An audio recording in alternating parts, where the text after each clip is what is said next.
Eu e o meu irmão fomos criados principalmente pela minha mãe, né? Nossos pais se separaram muito cedo, mas a minha mãe, ela sempre estimulou a gente a fazer tudo que fosse coisa intelectual. Então, a gente tinha um monte de livro, a gente tinha todo tipo de joguinho eletrônico, videogame, coisa para experiência. Eu posso dizer que ali, antes de ter um computador, eu era muito de brincar na rua, não era o tipo de nerd que fica em casa, pelo contrário. Eu acho que eu não nasci nerd, eu me tornei nerd por influência do Piero. Minha mãe, ela tinha uma empresa, na realidade, uma empresa familiar, né, que era uma fábrica de baterias. O que ela fazia é sempre que sobrava, às vezes, talonários de cheque inválidos, notas antigas de cédula, minha mãe levava para casa. Nossos primos vinham para nossa casa e daí a gente brincava de banco. E eu era o dono do banco porque eu tinha as cédulas, eu tinha as moedas, eu tinha os talonários de cheque.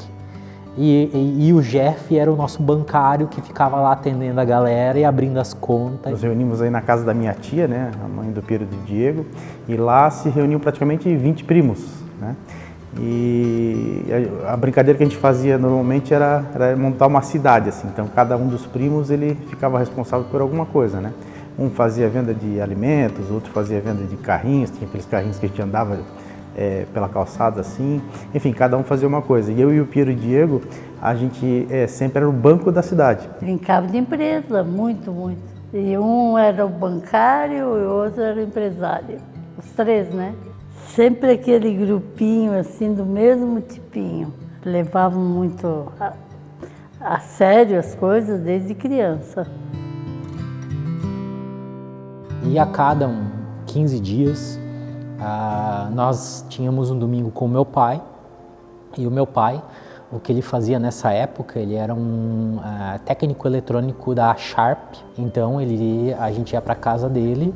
Ele tinha um subsolo na casa dele cheia dessas máquinas e peças e a gente ficava lá com ele mexendo nas coisas. E chegou um domingo e ele pegou um computador que ele tinha comprado e ligou na TV da sala e começou a mostrar pra gente como que ele fazia para fazer o computador, desenhar coisinhas na tela, coisa redonda, quadrado. E eu e o Diego, nós ficamos alucinados por aquilo, assim, pela ele poder digitar no computador as coisas e acontecer na tela o que ele queria que acontecesse. Eu me lembro que nos primeiros meses já de computador, o meu irmão, que era super nerd, já tinha conseguido acesso à internet.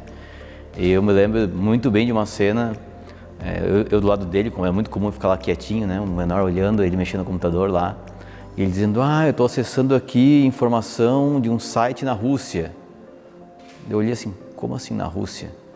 Ele um site na Rússia, olha aqui, não sei o que, aqui o nome do pessoal, pode ver que é tudo em russo e tal, não sei o que. Eu lembro que aquilo foi o ponto de virada assim, que me fez dizer, é um acesso a uma informação sem limite, é um acesso a um mundo muito maior do mundo que a gente vive. E daí a gente começou a aprender como as coisas funcionavam, não muito bem, porque era muito novo, né? Eu tinha, sei lá, uns 8 anos, ele tinha 6, mas a gente começou a gostar muito disso. Quando eu tinha uns 16 anos, 16 para 17, eu já estava administrando um provedor de internet lá de Pirapora, que é lá no norte de Minas Gerais. E junto com os amigos a gente decidiu abrir uma empresa de consultoria na área de tecnologia, de segurança e tal. O meu primeiro emprego, aos meus 15 para 16 anos, foi na empresa do meu irmão. Meu irmão tinha montado uma empresa de segurança e eu fui o primeiro estagiário contratado. Essa empresa foi comprada, daí por outra empresa, meu irmão vendeu a empresa. E eu fiquei trabalhando remoto para essa empresa. Fiquei lá nos 16, 17 anos, eu já trabalhava no que a gente chama de remote first hoje, né? No modo completamente remoto, o que é uma raridade na época, né? Eu acho que eu era a única pessoa que eu conhecia que trabalhava de casa. Aí a gente começou a pensar em, vamos abrir um negócio próprio, vamos fazer uma escola, vamos fazer alguma coisa. Eu queria abrir uma escola de programação. Aí eu tinha acabado de sair de um emprego que eu não estava curtindo muito e tal. Um outro grupo aqui de Joinville, um grupo espanhol, acabou me encontrando, me fizeram uma proposta de trabalho muito boa. Aí eu fui trabalhar para esses caras. Quando estava com tudo pronto, com o projeto para abrir a escola de programação, eu fui contratado para trabalhar de novo com o meu irmão na última empresa que nós trabalhamos antes de abrir nossa empresa. Essa empresa, ela começou a não ir muito bem, aí eu e o Diego conhecemos o Vini e o José, aí nós abrimos a Informan. Na Informan a gente era uma fábrica de software que trabalhava basicamente com empresas de tecnologia que criavam coisas novas. Então era muito comum a gente ter clientes que queriam cobrar os seus clientes, criando um serviço online, criando uma venda de produto online. E os nossos clientes queriam pagar e tinha que ser no boleto, e o boleto era terrível para conseguir receber dinheiro, porque o cliente não pagava e dizia que não viu o boleto, esqueceu e tudo mais. Quando a gente viu isso, a gente foi pesquisar no mercado local, ninguém tinha resolvido. Lá fora tinha uma empresa no mundo que tinha resolvido isso e não usava boleto bancário, que era como os clientes queriam pagar. Então a gente falou, bem, vamos criar um negócio separado, vamos criar um produto só para fazer isso, e se isso servir para o nosso próprio produto, ele vai servir para clientes ou para novos produtos que a gente vai fazer também. Aí nasceu o Asas, porque a gente queria automatizar esse processo de cobrança para empresas que a gente chamava na época que eram SaaS, né, que vendem software como serviço, Software as a Service. Automated Software as a Service. É isso.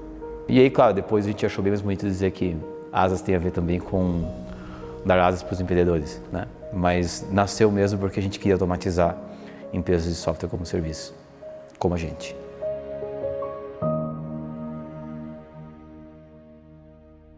A gente captou com um anjo o dinheiro, sei lá, em abril ou maio de 2013, acho que foi.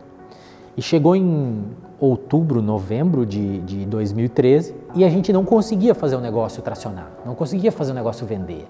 Dava bastante, era dificultoso fazer as startups usarem. A gente fechava o contrato e o cara não usava.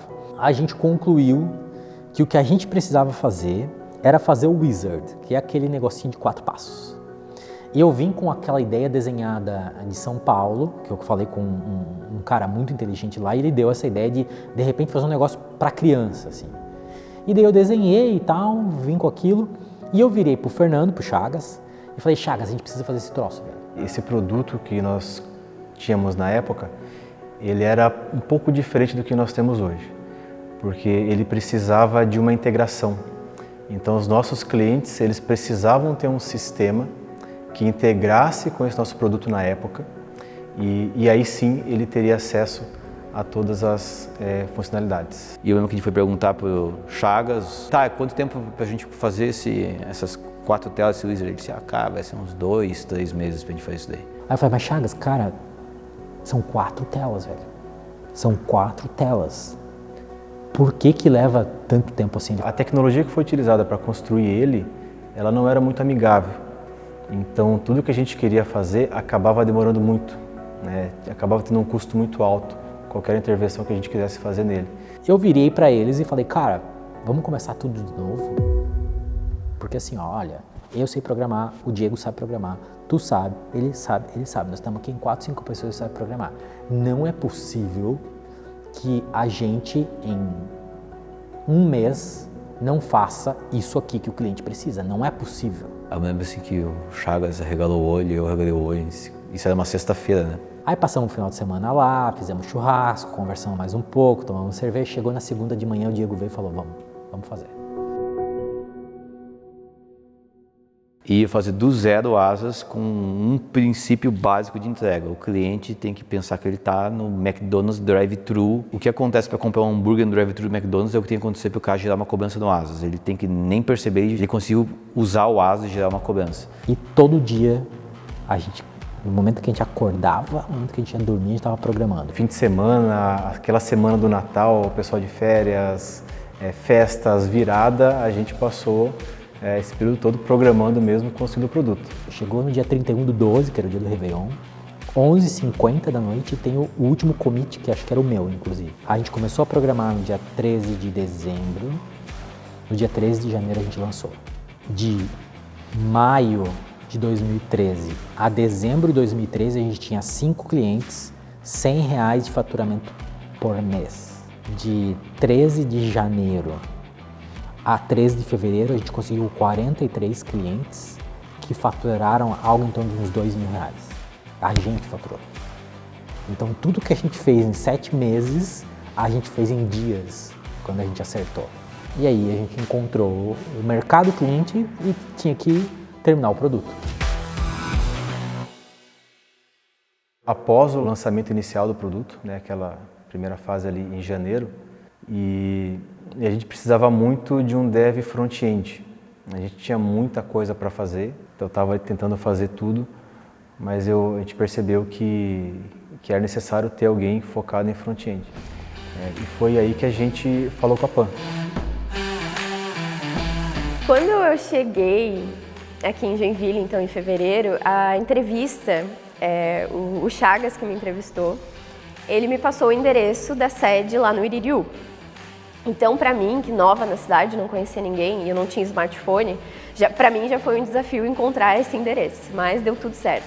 Chego, faço a entrevista e depois, no dia seguinte ou no mesmo dia, ele já me manda um e-mail dando ok, que estou contratada. Só que quando ele me fala, você pode começar amanhã ou depois de amanhã, eu posso. E ele me passa um outro endereço. E aí eu descubro que era a casa do Piero e do Diego. E uma curiosidade é que ele pedia para eu chegar naquela época 10 horas da manhã, que era o horário que ele começava a trabalhar. Então eu achava aquilo, não pode, isso não está acontecendo. Quando ela entrou, ela tomou um choque. Falou, o que está acontecendo? Eu fui entrevistada numa empresa, agora eu cheguei para trabalhar, eu estou numa casa com uma mesa de jantar cheia de computadores. O que a gente chama de Asa Summer Camp, né, que a gente tinha ido em dezembro, eu e meu irmão, doido como sempre, né? A gente convidou minha mãe para ir morar no apartamento que eu estava e tomamos a casa dela, uma casa com piscina e tal. E aí a empresa se mudou para trabalhar lá, porque era verãozão, daí tinha uma piscinona, a galera pulava dentro da piscina, molhava assim, eu lembro que no verão foi quente pra caramba. Provavelmente eu voltava e ficava programando lá molhado. O pessoal que entrou em 2014, aí já foi na sede da Informan. A gente ficou até o fim do verão, acho que fevereiro ou março, na casa do Piero. Né? E o tempo começou a mudar, começou a esfriar, a gente decidiu voltar ali para a sede. Depois passou alguns meses e a Informan passa por uma reestruturação. Então, meio que inverte os papéis, e então o Asas começa a crescer mais e a Informan acaba indo para uma salinha menor. Todo mundo começou ali embaixo, compartilhando o mesmo local, então era os líderes com o desenvolvimento e o atendimento, né, que era o CX ali, todo mundo junto. E aí as reuniões de produto para definir o que a gente ia fazer, era todo mundo que participava também, não tinha essa divisão. E aí tinha essa história de tipo, beleza, marcada a reunião na agenda, reunião de produto, basicamente era todo mundo virando a cadeira para trás e se vendo. Então era muito legal porque também era esse senso de todo mundo estar compartilhando para onde a empresa estava indo, podendo opinar, era bem curioso, bem interessante mesmo. E aí depois foi dividindo, a galera mais do atendimento ficou lá embaixo, daí teve um andar que ficou só com desenvolvimento. Lá na sede da Informan tinha uma escada que ela não tinha corrimão, não tinha nada. Então você estava subindo o degrau, você olhava assim, era o alçapão da escada. Nós estávamos no final de expediente e o Chagas iria fazer lá o Chagas Burger dele, que era super famoso. E aí ele foi pro terceiro andar, né? Aí eu vi um puff, tava lá da escada. Eu falei, vou fazer uma piadinha aqui, né? Por que não? Aí eu fui lá, peguei esse puff, foi bem no vão da escada e soltei. E quando ele bateu lá embaixo, eu dei um grito. Nossa, eu tive um mini infarto, a gente se olhou, um olhou pra cara do outro. Eu tinha entendido que, cara, ele levou um super choque, morreu, ferrou. Eu não sabia, eu fiquei até meio pateta, assim, não sabia nem pra onde eu ia. E aí o Jeff, que foi meio que correndo, assim, foi o primeiro a chegar. Eu fiquei olhando pra baixo, assim, aí começou a chegar gente. Aí chegou a Pan meio branca, meio esbaforida, assim. Então, cara, esse dia eu conheci um novo Chagas. Então, aquela cara de sério dele, agora eu entendi. E finalzinho de 2016, a gente começa a perceber que aquele lugar ele não estava tão seguro pra gente. A gente estava começando a crescer, então a gente começou a entender que não era um ambiente que a gente, se quisesse manter o crescimento, a gente deveria estar. Então a gente veio aqui para esse prédio, para o Auri, ali no finalzinho de 2016, só que para o 5º andar. Então a gente alugou acho que umas 4 salas mais ou menos, e tinha uma cara um pouco mais de escritório. Foi um passo importante no sentido de empresa. Olha, agora nós temos a nossa sede. todas as mudanças dão um frio na barriga, mas a gente percebia que quando a gente estava se mudando, a gente estava crescendo. Em 2018, a gente percebeu que ia crescer mais. O 5º andar já não estava mais, aquelas 4 salas não estavam mais dando conta, né? O 8º andar a gente tinha pego todo ele, mas as coisas não estavam prontas para a gente se mudar. Eu lembro que a gente botava papel craft nas janelas por conta do sol, os monitores, ficava tudo muito amontoado, era uma bagunça, assim. Quando a gente recebeu as primeiro aporte ali, talvez, do Bradesco, assim, foi uma virada de chave para a estrutura e o tamanho que a gente tem hoje. O InovaBra, a gente fez um processo de captação, então a gente contratou uma empresa para nos ajudar. Era para ter sido muito rápido, acabou levando muito tempo por causa da pandemia. O que mudou mesmo foi que a gente pôde finalmente estruturar as coisas. Então a gente pôde montar a sede, a gente pôde contratar a quantidade de pessoas que precisava, a gente pôde fazer os investimentos necessários. Então tinha mudado o patamar do negócio. Assim. Acho que essa foi a principal mudança.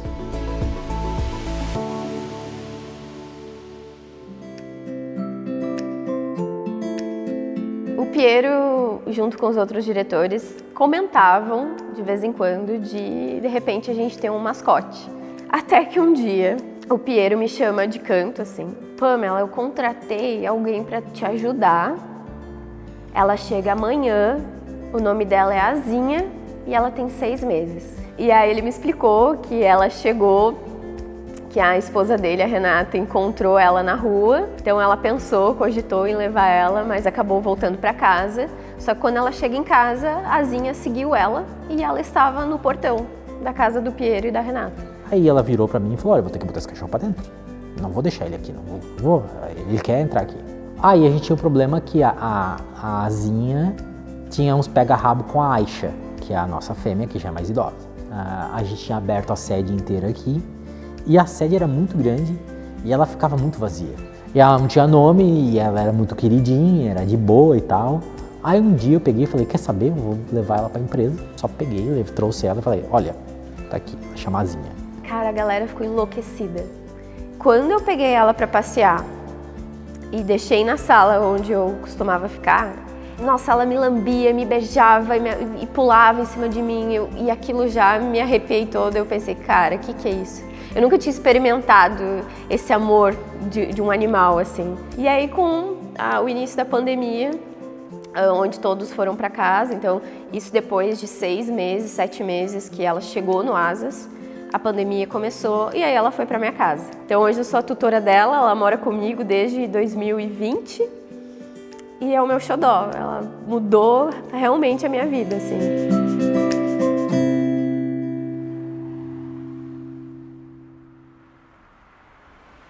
Se eu fosse dizer o que fez o Asas ter esse voo incrível, foi de conseguir ter essa cultura de paixão pelo trabalho verdadeira, assim, e criar um ambiente onde as pessoas possam continuar apaixonadas, né?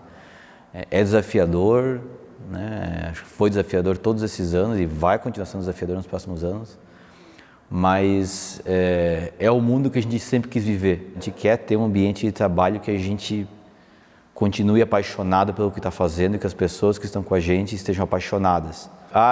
Eu trabalho melhor um pouco mais tarde, acordando mais tarde e ficando um pouco mais tarde, mas a empresa me obriga a chegar às 8 da manhã na empresa, né? Isso é adaptação, no fim do dia a empresa estar adaptada para que a pessoa possa ver o seu máximo naquilo que gosta. Manter cultura talvez não seja a maior dificuldade, mas criar cultura é difícil. Especialmente uma cultura remote first, uma cultura remota, funcionar exige muito trabalho. Tem muita gente lá que trabalha por detrás das cortinas para que isso funcione. Na nossa adolescência nós passávamos muito tempo na internet, né?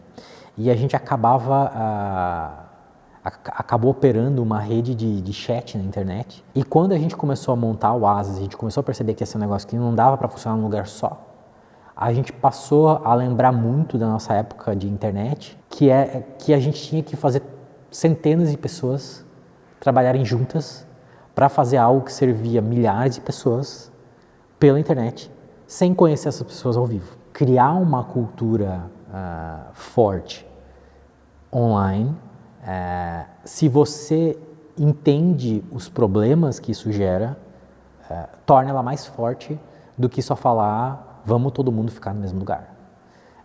Então, no final do dia, parte da nossa experiência na juventude sem querer nos deu a capacidade de fazer o nosso negócio hoje funcionar do jeito que funciona. Nossa empresa é bem alienígena comparando assim com o mercado. E um aspecto que a gente é muito diferente é que a gente pré-concebe que as pessoas vão estar apaixonadas pelo trabalho e cria um ambiente onde isso possa ser verdadeiro e arruma a empresa toda para que as pessoas consigam viver essa paixão no dia a dia, né? Eu repito isso várias vezes porque é relevante para a gente, é que empresas são pessoas, a gente. No fim é o time, no fim a gente conseguir fazer um time que está feliz, empolgado, que sabe para onde está indo, que tem desafios, né? Que se desafia. O crescimento do Asas não seria possível sem a participação de cada um dos colaboradores. O Asas, no início, tinha desafios muito diferentes do que a gente tem hoje. Os times que eu participei, desde o Joca até People, com certeza foram fundamentais para esse crescimento. Sempre tivemos no Asas um objetivo muito forte de tornar a vida dos nossos clientes mais fácil. O empreendedor do dia a dia não deveria ficar olhando o tempo inteiro para isso, preocupado manualmente com isso. Então o Asas se preocupa com toda essa parte de gestão de fluxo de caixa, recebimentos, serviços bancários, enquanto o nosso cliente pode se preocupar com o negócio dele, que é vender mais e evoluir o negócio dele. O time financeiro tem desempenhado um papel crítico na jornada de crescimento sustentável do Asas. A expertise, a diligência, o cuidado com os números e com a gestão de recursos têm mantido a empresa no caminho do sucesso. A equipe de operações desempenha um papel fundamental para garantir a satisfação e fidelização dos clientes do Asas. Cada interação com os nossos clientes é uma oportunidade para demonstrarmos o nosso compromisso em superar as suas expectativas. A engenharia é uma verdadeira força motriz do Asas. Eu arrisco dizer, inclusive, que nós temos um dos melhores times de engenharia do software do mundo. Com esse time, crescer ainda mais é só uma questão de tempo. A gente é capaz de dominar o mundo. O time de vendas tem sido fundamental na disseminação da nossa visão e na conquista de novos negócios e parcerias estratégicas. Entender as necessidades de cada cliente e oferecer soluções personalizadas é essencial para o sucesso das nossas vendas e também na expansão da nossa base de clientes. Os times de marketing e vendas estão exercendo um papel fundamental no crescimento do Asas até aqui, seja no âmbito de estratégia de comunicação, seja como a gente se lança ao mercado, seja como a gente traz informações do mercado para dentro de casa para contribuir para que outros times desenvolvam os seus trabalhos. E o que eu espero para o futuro do Asas é que a gente continue crescendo, atingindo todas as nossas metas e objetivos. Eu espero que o Asas seja a principal plataforma financeira para todas as PMEs, não só do Brasil, mas do mundo. Nós estamos pintando o mapa do Brasil com o azul do Asas, e isso só é possível, obviamente, com a contribuição de todos os profissionais que fazem a operação acontecer no dia a dia. E é muito aquilo que o Piero diz, a gente ainda nem arranhou o céu. Obrigado por fazerem parte da nossa história, a gente é muito honrado pela presença de todos vocês na nossa vida. A gente aprendeu nos últimos anos que as pessoas são a parte mais importante do nosso negócio. A gente sabe que cada atendimento que foi feito fez a diferença. A gente sabe que cada sócio confiou na gente e tudo isso é gente. Então a gente quer fechar aqui manifestando a nossa gratidão a todas as pessoas que participaram da nossa história. Obrigado. Obrigado. Olá, eu sou a Cleusa, mãe desses empreendedores Diego e Piero Bittencourt Contesini. Meus maiores motivos de alegria, satisfação, orgulho e gratidão. Relembrando essa caminhada de profícuos resultados, estou vivendo grandes emoções traduzidas por imensas alegrias. A caminhada até aqui foi de muita tenacidade, persistência e perseverança. Parabéns a todos e gratidão, gratidão, gratidão.